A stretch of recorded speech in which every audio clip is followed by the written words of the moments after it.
अस्सलाम वालेकुम जी। अच्छा, आज हम एक लाहौर में एक साइट पे मौजूद हैं। यहाँ पे अर्थिंग हो रही थी। जो सवाल मेरे पास बार बार आना शुरू हो जाते हैं तो मैं उसके बारे में वीडियो बना लेता हूँ ताकि बाकी सब लोगों के लिए आसानी हो। तो एक कॉमन सवाल जो कि मैंने बहुत सारी वीडियो में शायद डिस्कस किया हुआ भी है पहले, लेकिन बार बार आता है, वो सादा सा सवाल ये है कि अगर सोलर सिस्टम लग रहा हो किसी घर पर या फैक्ट्री में, छोटा सिस्टम हो 5, 10, 15, 20, 25, 30 किलोवाट, तो कितने अर्थिंग होनी चाहिए। ठीक है, तो इसका हम सादा जवाब देते हैं। एक सवाल ये कि कितनी अर्थिंग होनी चाहिए और एक सवाल ये कि वो क्यों होनी चाहिए, उसकी वजह क्या है। वजह की मैं अलग से वीडियो बना लूँगा, लेकिन पहले हम ज़रा डिस्कस कर लें इस वीडियो में कि कितनी अर्थिंग होनी चाहिए।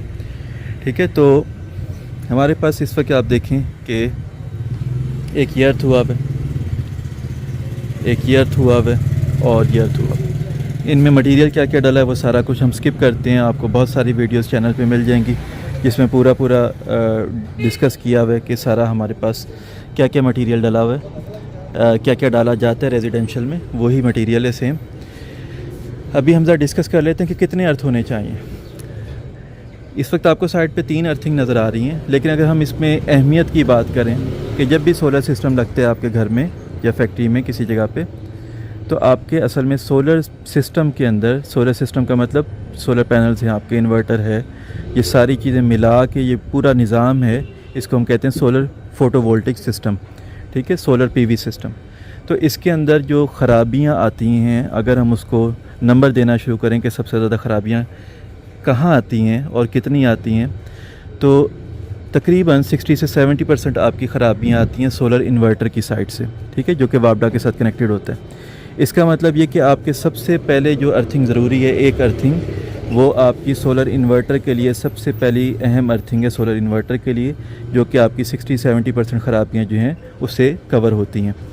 अच्छा, दूसरे नंबर पे कौन सी अर्थिंग ज़रूरी है? दूसरे नंबर पे अर्थिंग, पहली बात, अगली 2 अर्थिंग है कौन सी? एक है आपकी सोलर पैनल के फ्रेम की अर्थिंग और एक है आपकी आसमानी बिजली लाइटिंग अरेस्टर की अर्थिंग। अब इसमें जो अगली 2 अर्थिंग है, इसमें हम नंबर असाइन करें कि कौन सी अगले नंबर पे अहम है, वो ज़रा मुश्किल काम है। उसकी वजह ये है कि पहले मैं आपको बाकी दोनों बता देता हूँ, फिर हम देख लेते हैं वजह क्या है।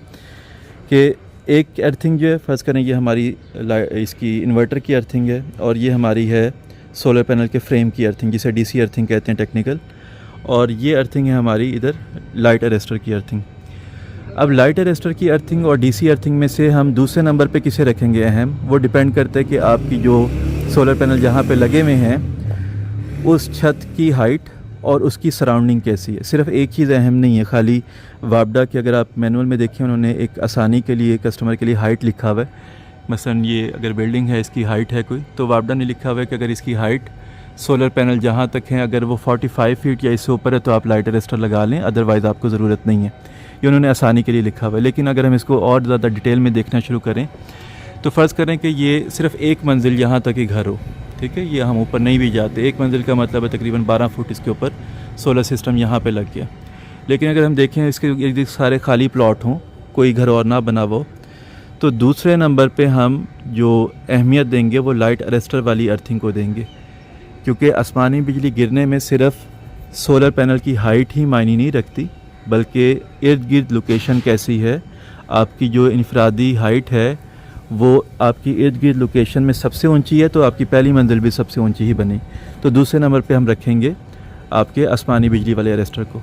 लेकिन अगर ऐसा नहीं है, जिस तरह इस इधर अगर हम बात करें तो ये 3 मंजिल के ऊपर आपका यहाँ पे सोलर लग रहा है यहाँ पे, और अगर हम देखें तो आसपास काफ़ी बड़े बड़े पोल्स भी मौजूद हैं, जिनमें से एक के ऊपर लाइट अरेस्टर लगा हुआ भी है। ठीक है, तो इसमें हम दूसरे नंबर पे अहमियत देंगे सोलर स्ट्रक्चर की अर्थिंग को। ज़्यादातर घरों में ऐसे ही होते हैं, जो आपके शहरी इलाकों के घर होते हैं जहाँ पे आपकी सोलर लग रहे होते हैं, तो आपका घर और उसके इर्द गिर्द सारे घर आपके सेम लेवल पे बने होते हैं। तो उस केस में आपकी डीसी अर्थिंग जो है वो दूसरे नंबर पे अहम होती है, जबकि लाइट अरेस्टर की अर्थिंग तीसरे नंबर पे चली जाती है अहमियत में। लेकिन अगर आपकी जो सराउंडिंग है वो खाली प्लॉट हैं, जिस तरह लाहौर की कुछ नई सोसाइटीज़ हैं, तो उसमें नंबर जो आता है, दूसरे नंबर पे आपकी लाइट अरेस्टर की अर्थिंग ज़्यादा अहम होती है और तीसरे नंबर पे आपकी डीसी अर्थिंग ज़्यादा अहम होती है।